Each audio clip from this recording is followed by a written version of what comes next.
Okay, right. We're up to this lady in the New Zealand Intelligence Service, so I think I might just go back and grab that little bit again and listen again to what she's I got to think what say. my Because investigators would tell me is that to be honest, the temperature has risen, though, so the level of this lady coming up, you have kind of who's the both boss of the the New Zealand Intelligence Service, and the is the way only in which one of will these be people enacted. that I would take seriously, and we have to listen carefully to what she's going to say.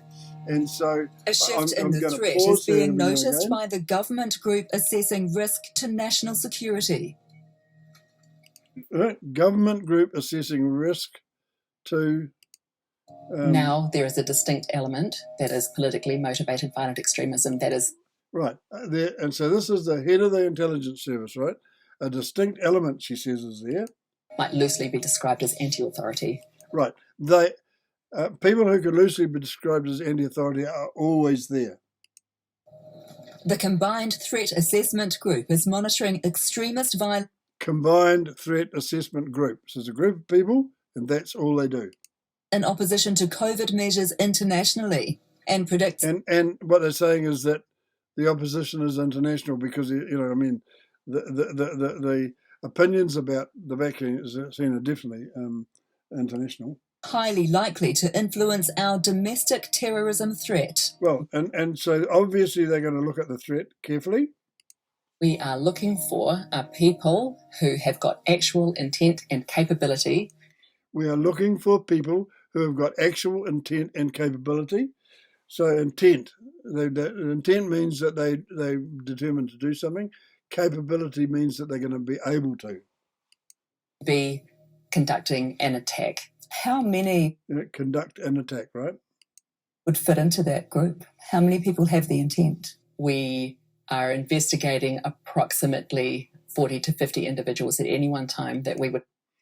So she's saying that 40 to 50 individuals in the country have the intent and the capability to do violence of some sort. But I mean, how many of them can be taken seriously? And these people, it's their job to take any threat seriously, I would have thought. But most people make threats. Threats are mostly empty. Described as having a violent extremist ideology. Well, and so what she's done is she said they have a violent and extremist ideology. And once again, I'm going to say that this lady here, she is the one that I believe is probably making the most sense out of all this.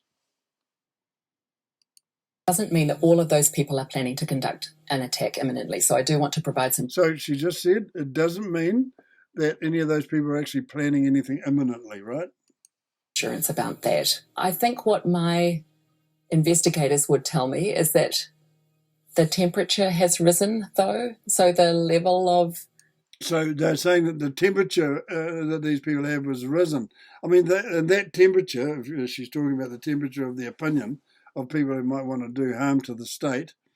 And that's given the fact that the whole population's been locked up, lots of people are going bankrupt, and all kinds of people having all kinds of trouble associated with the vaccine, and the vaccine doesn't actually work properly and all that kind of thing. If that wouldn't spawn some troublemakers, God, you have to wonder what would. Concern about each person is probably more serious than it was even in the last few years, I would say. So in the last few years. Well, in the last few years, we've had something extraordinary happen, and that's the vaccine lockdown, the virus lockdown. But I would have thought there would have been people like Kyle Chapman back in the day that they talked about through a lot of this. He was a Nazi. I mean, he would have loved to have done something to the state, but he never did. And neither did his followers. There's not many of them anyway. The investigators warn the threat is larger than just that watch list, because moderates in the anti-vaccination community are being increasingly exposed to extremist QAnon and sovereign citizen ideas and risk being radicalized. So, they risk being radicalized. I think that's an extraordinary thing for them to say, because this that we're watching here is absolutely an attempt to radicalize a group of the population against the people who disagree with the government. This hour-long program made by New Zealand On Air with the Responsible Journalism Fund is an attempt to radicalise people against a lot of their neighbours. It just is. Any psychologist that wanted to sit down and go, I would challenge the government to sit a psychologist down and get him to look at this and get him to look at my videos. Get a psychologist to sit down and analyse what I've said about all this and tell me that some of it's not true. You just got to do it. A month later, Carlene Hedy orders sovereign equal mobilisers, aiming to drive through Auckland's lockdown border. And this counterspin. It's a live streaming service. 18 months solid.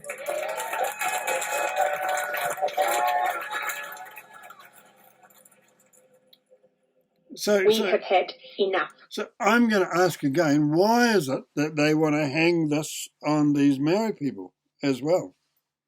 There's something odd in all of this. Is this a way of making sure that it's inclusive or something? I don't know. This one was a little crazy. Here is a message to the resistance. And here is a message to the resistance. Good God. Here is a message to the resistance. We talk about bloody delusional. Oh, Jesus Christ. Why would you take this seriously? And look at her eyes. She looked like she might be on something. Wearing camo because I'm ready to go full war. And I'm wearing camo. Makes my head explode. So her wearing camo is going to make what she's doing more effective? Give me a break. These assholes. And a Voices for Freedom supporter, Lauren Bransgrove, threatens health workers who will vaccinate children. We will rip the bribes from your hands. We will slash your tyres and we will remove the poison from the truck. Oh, look, seriously. We will rip something from your hands and we will slash your tyres and we'll give you dirty looks. Ooh, fuck. Why don't we listen to it all again? Let's go back to the beginning of that. That's astonishing stuff. It's astonishing that any grown-up would take this fucking crap seriously. Have a listen to this. I'll do it without interruption. Watch this. We have had enough. Here is a message to the resistance. And I'm wearing camo because I'm ready to go full war on these assholes. And a Voices for Freedom supporter, Lauren Bransgrove, threatens health workers who will vaccinate children. We will rip the bribes from your hands. We will slash your tyres and we will remove the poison from the truck. If you come for my children, rest assured we will be coming for you. While Voices for Freedom leadership... Seriously? How could any grown-up group of people employed by the government for far too much money actually take a lunatic like that seriously, that woman? Give me a break. Growth advice from a hero of the anti-vaccination movement, Robert F. Kennedy Jr. What do we even do? We tried to put some ads in the paper down here just about freedom of speech. We booked them out for thousands, tens of thousands of dollars that we'd arranged. It was only about freedom of speech, and they were pulled at the very last minute because we apparently are dangerous people. How else do we get the word out to people, and how do we change their minds? How do we open their eyes to all this? We need to give them an alternative narrative. Do you know somebody who's been injured? That's another question to ask. Well, it's this technique of having the apocryphal anecdote that everyone knows. I saw someone who had the vaccine and had some adverse health consequence. These are techniques that they refined with the MMR vaccine, with the flu vaccine, for years and years before the COVID vaccine came out. And his time has come. That's why he's giving strategic advice to people. Imagine if you were some crackpot niche expert in something that nobody cared about, and all of a sudden it became a global life-changing event for everyone. Posts about... Yeah, now note what he said. He said, I'm going to go back and have another quick listen. He basically said... Adverse vaccine reactions and... Anecdote that everyone knows. I saw someone who had the vaccine and had some adverse health consequence. These are techniques that they refined with the MMR vaccine, with the flu vaccine. So, I can't remember any sort of opposition to the vaccines in the past. I've had the vaccine. I've had the flu vaccine dozens of times. For years and years before the COVID vaccine came out. See, for years and years before the COVID vaccine came out, the COVID changed it all, and that's because they locked everybody up. And his time has come. That's why he's giving strategic advice to people. Imagine if you were some crackpot niche expert in something that nobody cared about. See, hear what he just said? Imagine if you're a crackpot niche expert in something that nobody cared about. I mean, that kind of sums it up. And all of a sudden it became a global life-changing event for everyone. And it did become a global life-changing event for everyone because everybody was locked up. So, there's a kind of, they're mixing up in this thing here, they're mixing up the sort of, I'm not sure what you would call it, but they're recognising on the one hand that people who resisted vaccines before were,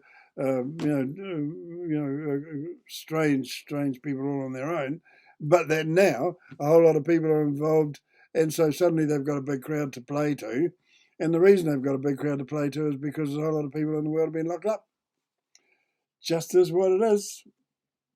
Adverse vaccine reactions and exaggerated claims about the numbers are widely shared. And so how would you know they were exaggerated claims about the numbers? Because the numbers have been kept secret, The numbers are kept quiet. You didn't read anything about it. But, it is now known that it causes myocarditis. The vaccine causes pericarditis and myocarditis. It is just a fact. Ask your cardiologist. And Voices for Freedom ends 2021 with more than 30,000 people in its local groups. So once again, numbers. 30,000 people in local groups. There are, what these guys are talking about is opposition to what a very large portion of the population thinks. And that is betrayed in their own numbers. The numbers and the statistics that they're serving up in this wacko program. All that hard work building. And so they haven't got one of these in New Zealand, so they go and get one from Canada. Give me a break. Audiences these past 2 years is about to have its biggest payoff and recruitment opportunity. You can understand that the government does not like the fact that people stand up. Correct? The government crossed the line, and we draw the line. It starts in Canada as the Truckers' Freedom Convoy rolls into the streets of Ottawa. Inspired, multiple Facebook groups and Telegram channels emerge here, which are immediately amplified by our key influencers. So once again, they're going back to pick on Chantal Baker. And why do they do that? Is because Chantal Baker is articulate, she's good looking, she assembles it all together, and she's very conservative and restrained in what she does and says. This Chantal Baker video reaches more than 400,000 on Facebook. And so once again, how do they know it reached 400,000? Well, there's ways that they can get the clicks, right? But that wouldn't be likes, but whatever. They betrayed again that 400,000 people is a lot of people. So this young woman is she's the one that scares the shit out of them because she can pull a very big audience. And the reasons why are obvious when you watch her. One big thing I would really, really, really hope you guys decide to do is... And so here we have her projected on the side of a building, but not really because this is just Photoshop. Because, do you know what I mean? They've just taken this film and then they've superimposed that on top of it, right? Join the convoy. And that is misleading. It is deliberately misleading, and that's the sort of thing that journalists are not supposed to do. So are the people that made this journalists or not? The convoy this weekend. It's starting down in Bluff. There's another one starting in Cape Reinga, and then we're going to meet in the middle at Wellington. And think about a guy that'll go out there and get a traffic cone and start shouting into it. He's a lunatic. The guy is a lunatic. And he hasn't got a crowd with him. Maybe this guy's with him and this person's with him. Did he bring his own cone? I don't know. Protesters set up camp. So we've got, so, you know, not very many. Freedom back, man. That's it. Yeah. This is a decentralized movement. Like, no one's in charge of it. No one's in charge of it. Well, you know, it was obvious that there was no one in charge of it, but geez, they make a big thing about it. And it's about one cause, end the mandates. Is it, though? A lot of people here. And so, on the one hand, they're running a clip which says it's about the mandates, and the mandates means the vaccine and the get locked up. And then they question it themselves. Is it, though? So they're going to offer a different opinion on what it's all about from the people who were there. Want more than just the mandates lifted. They, like myself, want this whole governance and this whole structure of governance completely gone. What? And you know, I don't believe for a minute. I mean, there's that woman with one of the tattoos on her chin, Maori lady, and she's up there talking against the government. The government have done some extremely radical things in the last little while, and a lot of people on both sides of the Maori and European divide are against the government, and that's being borne out in the polls. And so, I mean, she's just someone expressing a view, but suddenly she's sort of worthy of being on something that the government's spending thousands making. Seemed like a set of really disparate people were unified by ideas that perhaps you might describe as anti-establishment, that have been shifted from anti-establishment would be right. Being merely anti-establishment into being anti-government and anti-the state and the way in which our democracy runs. They blockade areas around the parliamentary grounds, camping on the lawn and surrounding areas. I knew how they felt. Well, you know, where would they go? Where would you go to do a proper protest, Parliament? That's where all the lunatics are. So I was worried about what was going to happen. We came together out of necessity around common purpose. And here's this guy who must live in his car. And that common purpose was based on freedom, hope, love, and something better than this entire shithole that we've been given to us here in New Zealand. The protest of peace. And so, just by the way, you did notice that he's got an American accent. He must have escaped from the Capitol thing. As protesters send death messages to members of Parliament. That's hang 'em high, chalked on the parliamentary forecourt. Was there any... Oh, hang 'em high. You know, that looks to me like a very quickly scrawled thing. There was one person wrote that. One person. You know, the idea that that means anything is just silly.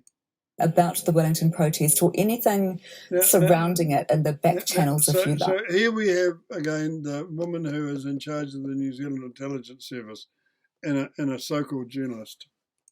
That came to your attention, that was of concern? As you say, although we didn't monitor the protest, we were... Notice that she didn't say yes straight away. ...aware that some of the people of concern to us, because of their violent extremist beliefs, took an active interest in the protest. Well, and I get what she said. Earlier she said there were 50 people that they were concerned about. When there was something going on at Parliament, like a protest, where would those people go? That would be like a bloody magnet. Of course they would go there. And so, of course, the Security Intelligence Service would notice. So we did know that there were some people of concern to us that had a connection with the protest. And she didn't say they were there. They just said they had a connection with the protest. Well, you know, of course they would. How would they track all that back over? And then with this idiot again. So all you ex-military, all you ex-police who still give a crap about this country, come here, find me, and let's protect these people. Their lives have been destroyed. And for us to stand by and just watch it happen, we are guilty and we are cowards. You know what's going on here is the whole vaccine thing has been so badly managed that it's given these idiots a bloody platform. You have done the popular uprising. Let's finish this. Let's take it back. You can have people all the way from a far-right neo-Nazi aligning with someone who is a hippie influencer mum about health and wellness on Instagram. A hippie influencer mum. Well, we haven't had hippies for a while. And why? Because their views align on the pandemic and their views align on vaccines and lockdown measures. And then they can go, get connected, share information, form very strong bonds that are hostile to outside opinion, and take to the streets to share them. I noticed there that there's that... the indisputable thing about... Ellie Evans is from Tauranga. She lost her job in the health sector when she chose not to be vaccinated. Bad things happen when good people stand by and do nothing. I'm not standing by. It's to share those opinions. Come on. Align on the pandemic, and their views align on vaccines and lockdown measures. And then they can go, get connected, share information, form very strong bonds that are hostile to outside opinion, and take... And so have a look at that sign, pericarditis. It is a fact. It is an absolute fact that the vaccine, and I think the virus itself, can cause pericarditis. That's the way people like me who've got heart disease have got to stay away from it. And so, but once again, we've got these obviously Maori people who were absolutely part of that whole protest. But I'm beginning to think the reason why they can't have left Maori people out of this, which is what they would normally do, is because they couldn't use... I think this is right. I think the reason why so many Maori people are appearing in what they've done here, when normally they would try and protect them from any criticism, is because, and there's no question that the media tries to protect Maori from criticism, and so the reason why they have been included in this would be because when they needed the protest to make this program an hour long, and that meant that. And so that meant that there was a lot of Maoris there, so they had to include Maoris in the deal, I suppose. But so whatever. I'm going to let this one go to 30 minutes because, streets to share those opinions. Ellie Evans is from Tauranga. She lost her job in the health sector when she chose not to be vaccinated. So there's the other thing is a lot of people got sacked from being nurses and things when they needed nurses because, they used whatever knowledge that they had to reject the vaccine, just like I did.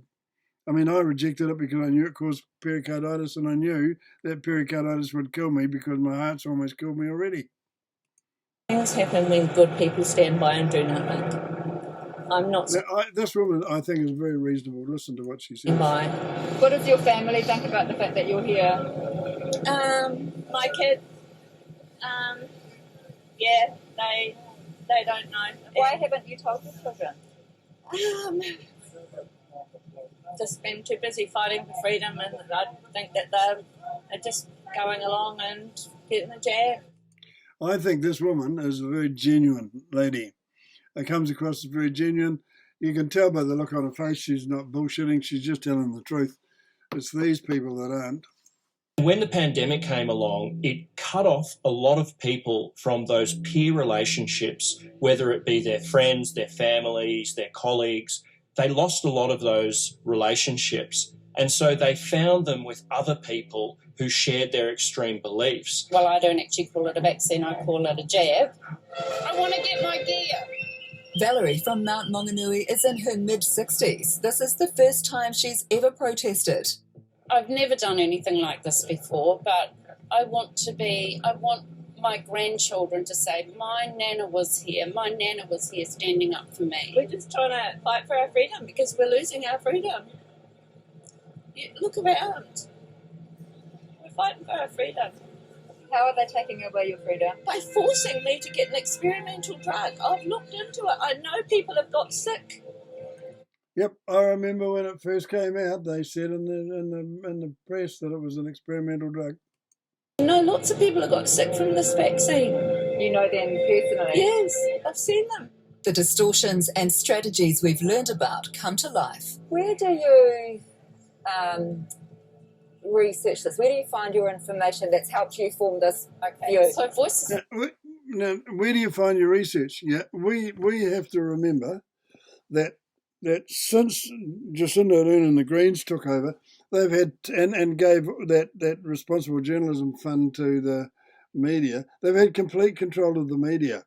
So any information that might be averse to their way of seeing things just didn't appear. The media no longer asks questions. They just don't. The other side of the discussion is not featured in our media. And so these people here, and so then we've got to wonder why or how they find other information. And they're looking for information which they know they're not getting on the media because the media has been absolutely compromised. There is no doubt about it. They know it and we know it. And they've been offended by the fact that we know it. They just are. And so, we can see it. It's obvious. We're not stupid. The rest of them, journalists aren't the smartest people in New Zealand. If they were smarter, they'd be doing something else. And so, and they're they've got to understand it. They are the most distrusted people in the country right now. Nobody takes journalists seriously anymore. I don't. I know that they're being paid by the government to run the government line. What is not to know? I mean, seriously. And all you've got to do, good God, I'd love to see the bloody, the viewer numbers for TV1 and TV3 weather and news because, I know that a lot of people still watch it. I watch it so as I know what the pricks are up to. But the country's in deep trouble. It just is. It just is. And it's because of media. Media have let us down. They really have let us down seriously, seriously badly. And I sort of think that my view of that is, I think that honest media and truth in the news and no propaganda in the news is absolutely vital to freedom and democracy. Vital. It's vital to decent governance. If you don't have an honest media, and the government controls the media, then, that's like Jacinda Ardern deciding what you're allowed to say about her. You can't have that. But that's what we've got. And this is why, this is the tactic employed by Hitler. And, so I know, because I'm not stupid, that as soon as you invoke Nazism, people take you less seriously. But the reality is that what we've done to the media in New Zealand, what the government have done to the media in New Zealand, has compromised the media really badly. And I think some heads should roll. And I'm not talking about chopping their bloody heads off. I'm talking about they need to be shifted out of the jobs that they're in. The people in control of media who are prepared to take the dollar from the government to run their propaganda should be gone. They should be gone. At the end of this, one of the first jobs that I think Christopher Luxon should do, because he will be the next Prime Minister, unless someone, he's going to be the next Prime Minister because Jacinda has gone bigger. And the reason she's gone bigger is because of what she's done.